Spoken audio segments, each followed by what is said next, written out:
Hello everyone, it's Ryan here with Frontline Animal Removal, and I'm going to show you an electric raccoon. Down here we got electric raccoon. Why am I calling him electric raccoon? Listen for a second. Do you hear that buzzing? That buzzing is from a substation. We regularly trap substations all over the place, and raccoons are a big problem there.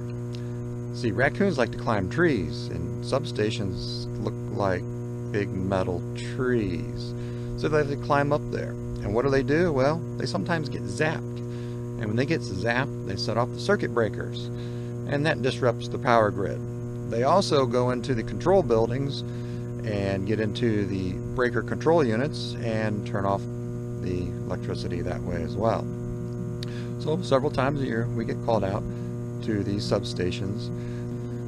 So we help keep the power on by trapping electric raccoons. So just one weird aspect of nuisance trapping is we get to dance around substations. Thank you.